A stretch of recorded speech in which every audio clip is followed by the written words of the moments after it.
The supermarket was buzzing with its usual rhythm, the kind of background noise most people barely noticed but that seeped into the senses if one stopped to listen. The squeak of cart wheels, some slightly bent and scraping against the polished tiles, the hum of refrigerators along the dairy aisle, the occasional beeping of checkout scanners as cashiers called out totals with rehearsed politeness. Above it all was the intercom's tinny voice, announcing a sale on breakfast cereal, a reminder of the bland normality of the place. Shoppers came and went, weighed down with shopping lists and family chatter, but amidst this routine scene was a girl who didn't fit. She couldn't have been more than 9. Her hair, tangled in parts, hung down in limp strands that hadn't been brushed with care that morning. She walked close beside a man, taller, broad-shouldered, scruffy, who pushed the cart in a way that was hurried, almost impatient. While other children pointed eagerly at candy or begged for toys from end caps, this little girl's head stayed low. Her arms hung stiff at her sides until the man nudged her, then she obediently placed items into the cart, a loaf of bread, a bottle of juice, like she'd been instructed on what to do. Detective Ryan Hale, though off-duty and dressed in a plain t-shirt and jeans, noticed her. He was never one to let details slip by. Years on the force had trained his eyes to separate the ordinary from the dangerous, to recognize patterns in body language others ignored. He had come here for something simple, just milk, maybe a box of cereal, but the small, fragile figure of the girl immediately caught his attention. She didn't walk like a child free of worry. Her steps were too measured, her body language too tense. Something was off. Ryan slowed, one hand resting lightly on the basket he carried, pretending to be absorbed in the shelf of canned goods beside him. He didn't want to alarm the man or the girl, but he kept watching. The man grabbed items quickly, without consulting the child, then moved down the aisle with a pace that suggested he was in a hurry to get out. The girl shuffled alongside, her gaze darting between strangers. Ryan saw the desperation in her eyes, a silent scream tucked behind them, the kind of look he'd seen before in victims who couldn't use words. He recognized fear. When the cart stopped briefly, the man leaned down, muttering something sharp into the girl's ear. She nodded quickly, her face blanching even paler. His hand landed heavily on her shoulder, gripping, guiding, not affectionate but controlling. Then, when his focus shifted back to the shelves, the girl did something small, so small most would have missed it. She raised her hand just slightly, curled her fingers inward, then pressed her thumb down into her palm. A quick gesture. Then she lowered it again, almost guiltily. A heartbeat later, she repeated it. Ryan's breath caught. He knew that signal. He had seen training videos, online campaigns, social service bulletins. It was a silent cry for help, a discreet rescue signal designed so children or adults in danger could call for help without alerting their abuser. She had just asked him to save her. Adrenaline surged in his chest. He shifted casually, trying not to reveal that he had noticed, his mind instantly racing through possibilities. Was this her father, or a stranger? Why was she signaling? He replayed the look in her eyes, wide, terrified, deliberate. She had chosen him out of everyone in the supermarket. He turned away, pretending to study his phone, but his fingers worked fast. He opened a group chat for officers in the district and typed a short, coded message: possible abduction. Local supermarket, aisle 4. Suspect. Male, tall, and shaven, gray. Jacket. Minor female, approximately 9 years old. Child used rescue signal. Request immediate backup. He hit send, then slipped the phone back into his pocket. The problem was, backup wouldn't be instant. Even if a nearby patrol car responded, it could take minutes, and minutes were all it might take for this man to vanish with the girl. Ryan couldn't let them out of sight. The man pushed the cart forward again, guiding the girl with one firm hand on her arm. Ryan followed, keeping a careful distance, pretending to browse. He studied the man more closely now, his posture, the way he glanced around with a slight edge of paranoia. Not the relaxed demeanor of a parent casually shopping, but the twitchy alertness of someone aware of being watched. Ryan's instincts screamed that this was not a misunderstanding. They passed by other shoppers, oblivious.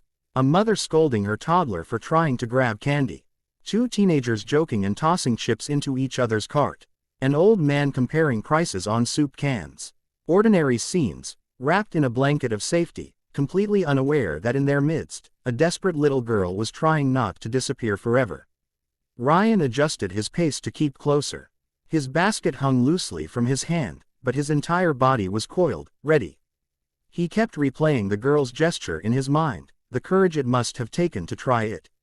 She knew someone might not notice, or worse, the man might catch her, but she had done it anyway. That wasn't random, that was survival. As the man steered toward the back aisles, Ryan caught the girl glancing around again. For a fleeting moment, their eyes met.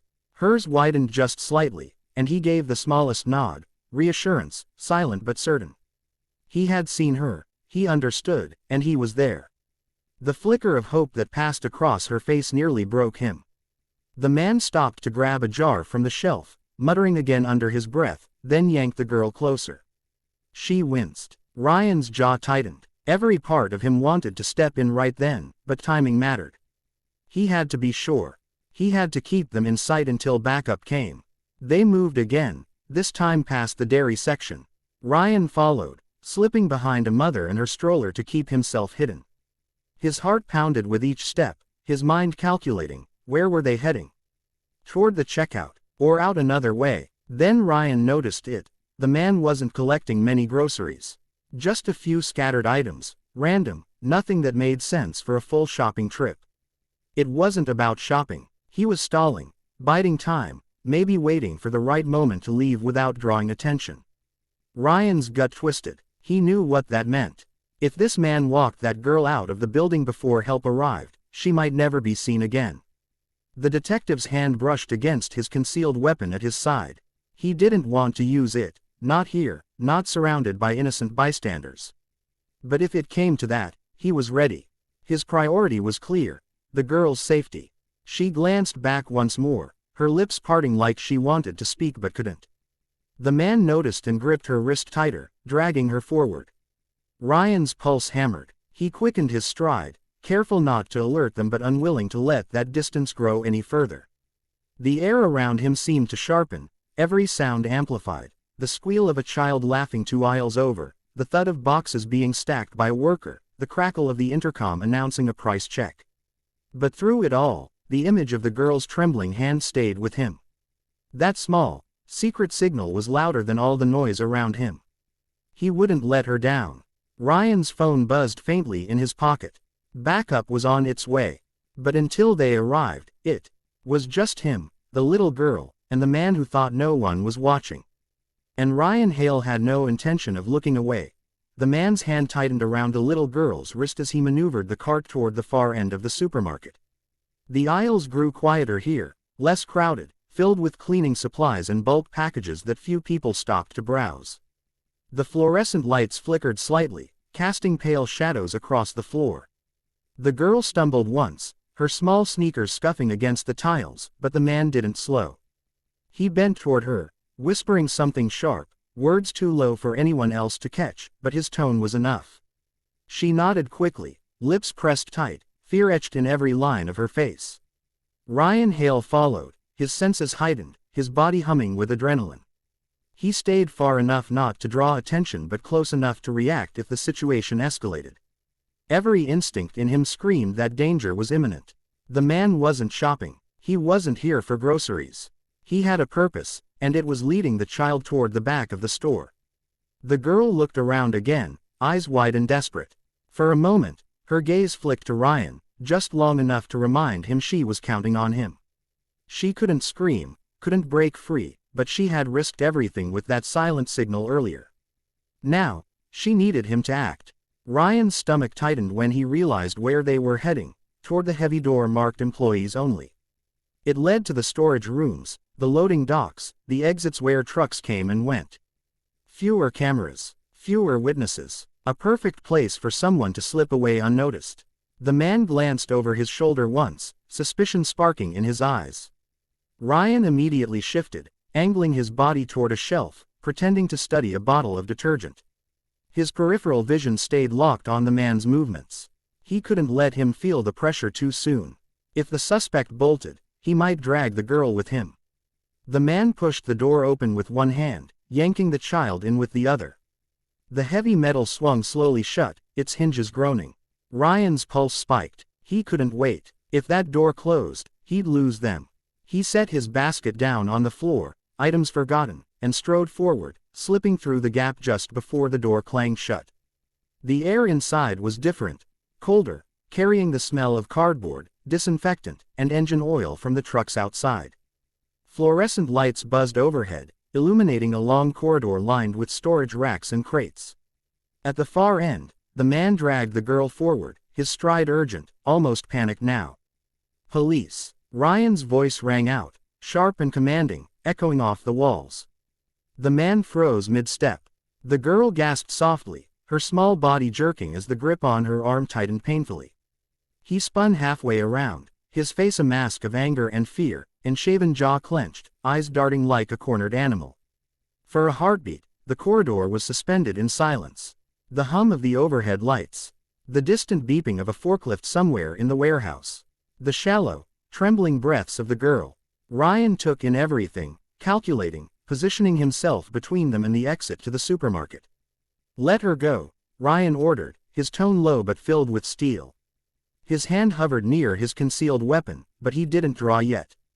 A firearm in such close quarters, with a terrified child in the middle, was a last resort. He needed the man to see confidence, authority, the weight of command in every syllable. The man's eyes narrowed. "She's my daughter," he snapped, voice rough. "Mind your business." Ryan's jaw tightened. He'd heard that before, too many times. Abductors, traffickers, abusers. They all clung to the same excuses. He glanced at the girl, who shook her head ever so slightly, silent tears brimming. "That was enough. You and I both know that's a lie," Ryan said. His stance remained steady, calm, but every muscle was coiled, ready. "You don't want this to get worse. Let her go, and we can talk." The man shifted his grip, pulling the girl closer to his side, half shielding himself with her small body. She whimpered, her fingers twitching again into the same silent rescue signal, thumb pressed, fingers curled, as if to remind Ryan, to reassure herself that she hadn't imagined his earlier recognition. Ryan's heart clenched, but his resolve hardened. He nodded once, subtly, so she could see that he was still with her. "I said back off," the man barked, stepping backward toward a side exit door at the end of the hall. His movements grew erratic, his panic obvious. Ryan's mind raced. If he reached that door, he could vanish into the loading bay, into the parking lot, into the night. The girl would be gone. Ryan adjusted his stance, inching forward just slightly, careful not to provoke too sudden a reaction. He kept his voice measured, projecting authority. "Listen to me. That door leads nowhere good for you. You think you'll make it past me. Past the units already on their way here. You're cornered. Don't make this worse." The man hesitated, eyes flicking to the door, then back to Ryan. Sweat glistened along his temple. His breathing came faster now, ragged, betraying the thin thread of control he clung to. The girl whimpered again, tugging slightly against his hold, but his grip only tightened, making her flinch. Ryan's fingers brushed his holster again. His instincts screamed to act, but training anchored him. He needed to de-escalate if possible, to create a moment, an opening. "You're scared," Ryan said firmly, reading the man's body language. "I get that, but you need to understand, hurting her won't fix anything. It'll only seal your fate. The only choice you have right now is to let her walk toward me." The girl's eyes were locked on Ryan now, wide and glistening with tears, clinging to the hope in his voice. Her small hand trembled, but she lifted it slightly, flashing the signal again, slower this time, deliberate. That was all it took. Ryan's decision crystallized. He drew his weapon in one swift, controlled motion, leveling it directly at the man's chest. His voice boomed, no longer soft but thunderous. "Drop her, now." The corridor seemed to shake with the force of his command. The man startled, his body jerking at the sudden escalation. For a split second, his grip loosened. The girl seized it. With a burst of courage she hadn't known she had, she twisted free, darting toward Ryan with desperate speed. Ryan moved instantly, surging forward, scooping her into the safety of his arm with one fluid motion while keeping his weapon trained on the man. She clung to him, sobbing now, face pressed against his chest. The suspect's face contorted in rage and fear. He bolted for the side exit, slamming it open, disappearing into the night air of the loading docks. Ryan didn't pursue. Not yet. His first duty was to the child. He lowered his weapon slightly, crouching down to her level, speaking softly now, his voice a stark contrast to the thunder it had carried moments before. "You're safe now. I've got you," he murmured, his hand steady on her back as she trembled. "No one's going to hurt you anymore." She nodded against him, her sobs muffled but raw, clutching him with a grip that spoke of sheer relief and terror all at once. Within moments, footsteps thundered from behind. 2 uniformed officers burst through the door, weapons drawn, eyes scanning. Ryan stood, still shielding the girl, and gave a sharp nod toward the exit. "He ran through there," Ryan reported, voice firm again. "White male, tall, gray jacket, armed with nothing but desperation. Contain the perimeter." The officers split immediately, one racing through the loading bay door, the other radioing in pursuit. Ryan turned back to the child, her small frame still shaking in his arms. He crouched again, softening his expression, lowering his weapon completely now. "You're safe," he repeated, his voice steady, grounding. "What's your name?" Her lips quivered before she managed to whisper, "Lily." Ryan's chest tightened. "Okay, Lily, you did something very brave back there. You asked for help the only way you could, and I saw you. You saved yourself, you understand. You're a hero." She clung to him tighter, and though her words were swallowed in sobs, he knew she believed him. As more officers filled the corridor, Ryan rose slowly, keeping Lily in his arms, her small hand still gripping his shirt like she'd never let go. Around them, the supermarket buzzed on, unaware of how close a tragedy had come to unfolding. But for Lily, the nightmare had ended the moment her silent cry for help had been answered. And for Ryan Hale, one look at her tear-streaked face was enough to remind him why he had chosen this path. Because sometimes, all it took was one pair of watchful eyes, one instant of courage, to change the course of a child's life forever.